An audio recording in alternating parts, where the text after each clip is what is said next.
What's up, YouTube? It is your boy JB, and I am here today with the review for Married to Medicine Los Angeles. This is season 2, episode 8, and it's titled Sis-Cation. You guys, this was a filler episode if I ain't never saw a filler episode in my life. Because there was nothing that happened in this episode, and this video is more than likely going to be super duper short. You know what? Actually, this season feels pretty filler. Alright, so without further ado, let's go ahead and just jump into the episode review. Alright, you guys, so the episode, it picks up where last week's episode ended, and that was with Imani telling the girls that she and Phil were getting a divorce. You know, all the girls, oh my god, are you serious? Like, none of the reactions, I think the only reaction that may have seemed genuine to me would be like Kendra, Leah, and Britton already knew. But Jasmine and Shanique's reactions, it just didn't come off as genuine or authentic to me.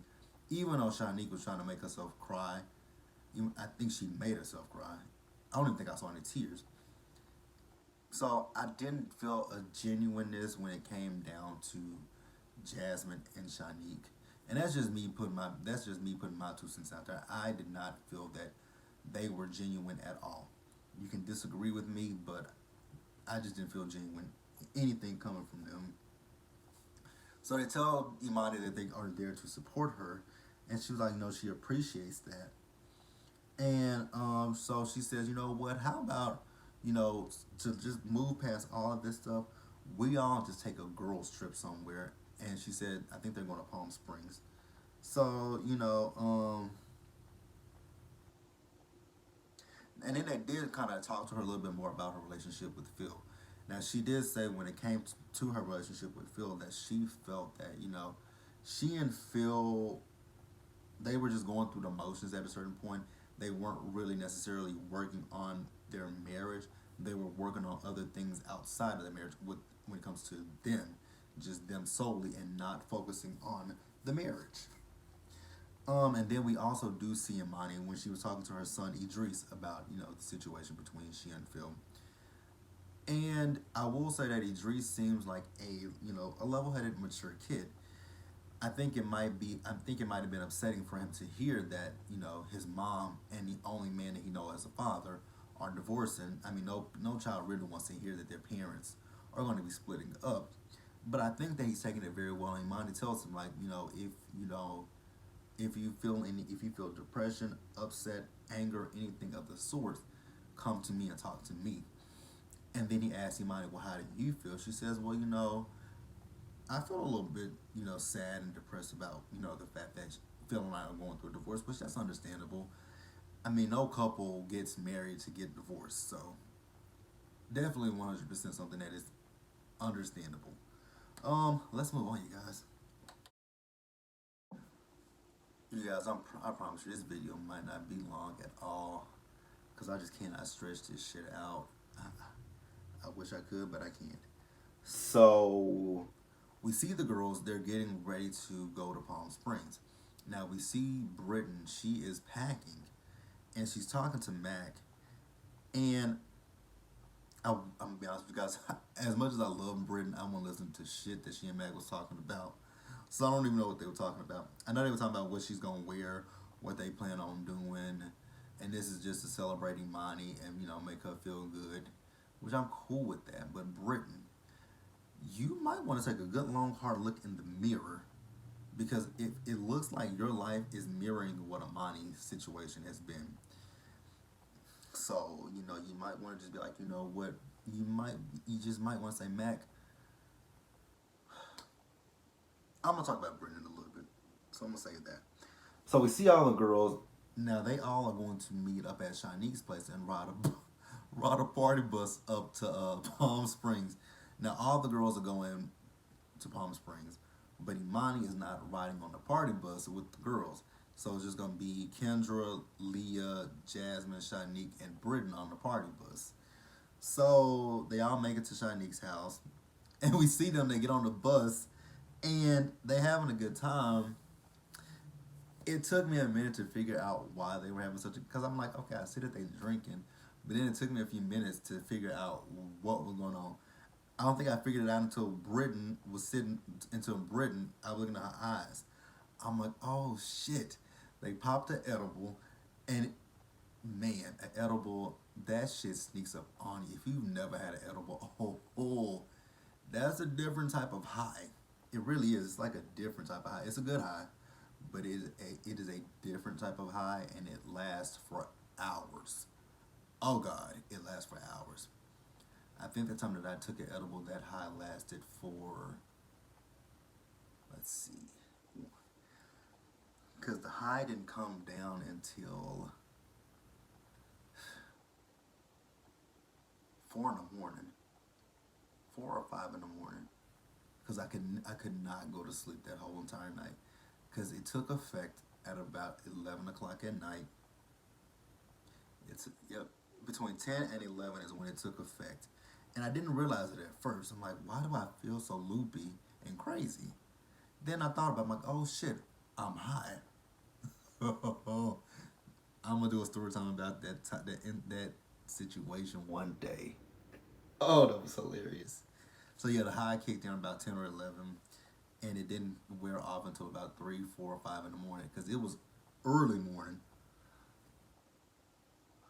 It was early morning, and I think what was I doing? Cause I cooked my dinner. I think I was moving some stuff in my apartment. I was. I was in the process of moving some shit from my in my apartment, and I had to stop because I'm like I can't. I started hallucinating, but it was funny as shit. But yeah, so they high. So Imani makes it to the. I guess it's a B and B. Airbnb that they staying at. Really quite nice. It was a really nice place that they stayed at. Um. So yeah, let's move on. I stretched out talking about myself.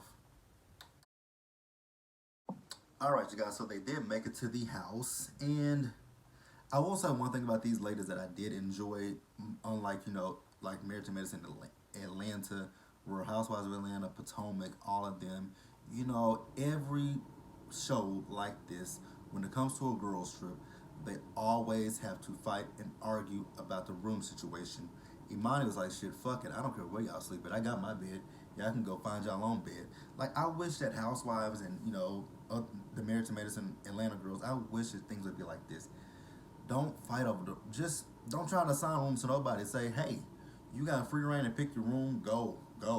If you pick a room that you don't, if you pick a room and at the end of it you don't like it, that's on you because you picked that fucking room. Um, so then Imani invites a shaman over. I'm like, I mean, I've heard of a shaman, but I don't actually necessarily know what a shaman is, per se. But, I mean, it was interesting, but it's not for me. But, whatever floats Imani's boat, if that stuff, if that works for Imani, who am I to judge? If you like it, I love it. So I'm not judging by no means. So Britain, they have dinner. A cowboy chef cooked for them. I'm like, is Jasmine gonna really eat their food? Because y'all know how Jasmine is about food. So, Britain was discussing her relationship because they talked about Imani and Phil, and Imani said that Phil told her, he thought that he could grow to love her, and I'm like, who the fuck says that first and foremost? And why would you tell? Why would I was with Britain? That's an asshole move. Why would you marry someone that you don't love and then to tell? And that's something that you should have kept to yourself. To be quite honest with you, I thought I could grow to love you. The fuck? Now Britain got some issues, and I love Britain. She, she's telling she's talking about Mac and her kids, and how Mac doesn't make her feel the way her son don't make her feel. I'm like, Britain. It sounds like a bit of codependency, and you might want to snip the umbilical cord because if you keep on, I feel like if you keep with that stuff, like having your kids sleep in the bed with you, your husband sleep in another room, you're gonna be walking toward a divorce too, just like Imani is. No shade, no tea. But if you don't see the signs, I don't really know what to say. And even Shanique had to say, like, when, you know, Robert and I kicked the kids out of the bed and told them not to come back, you know, we got hot and heavy. And Burns like, did he tell you to say that? Even if he did, it's something that you need to hear. Like, you need to kick your kid. Your kids are, I'm pretty sure your kids are double digits. So it's time to say, hey, go to your room. Mommy and daddy, this is mommy and daddy's room. This is our bed. You have a bed. Go sleep in it. Yeah, yeah, she gonna have to figure that situation all the way out. Let's move on. Yeah, this video ain't long at all. I can already tell you this video ain't long. So, where am I at? All right, so you know they go and get dressed in some sexy lingerie. Everyone, with the exception of actually the three people who just look like they just put on regular pajamas: Britain, Leah, and Kendra. So this is before Christmas, so they exchange gifts with each other. Not Jasmine. I don't want to talk about her first. Shanique gave Imani a gift, and it was a dildo. I'm like, oh, so this is what we're doing. Then I think, actually, I'm just gonna go down all the gifts that the girls had because I don't remember what order they went in. Britain gave Kendra, they gave her a bullet, and they gave her some vibrators. Leah gave Jasmine some big hoop earrings and a shirt from a swap meet that said Inglewood's finest. She ended up giving Leah a gift that was given to her. So you re-gifted a gift that you got. That's so tacky to me. That is the tackiest shit that you could do, is to give somebody. That is just tackiest shit you could ever do. I'm sorry to say it, but it's tacky as fuck. Imani gave Shanique a bullhorn talking about sirens.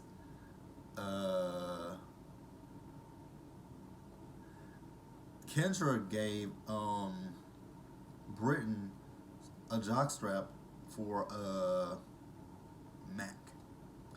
Cool. Then Shanique, she had some strippers come over, Santa Claus and his little elf. They didn't show us what happened until, they talked about it the next morning at breakfast, and that was an interesting scene to say the least. So then at breakfast, Jasmine asked Imani, when was the last time that she and Phil were close with each other? And Imani says about 5 years. I'm like, and you stayed married that fucking long when y'all had not been close to each other in 5 years? Ain't no way.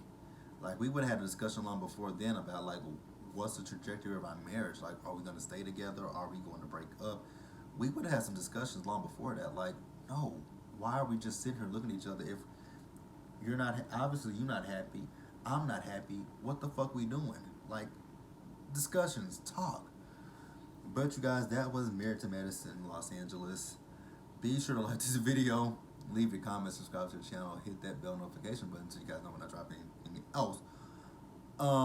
Share this video, and into the next one, you guys, please do me a favor, stay safe, take care of yourselves, and until the next one, you guys, I will talk to you later.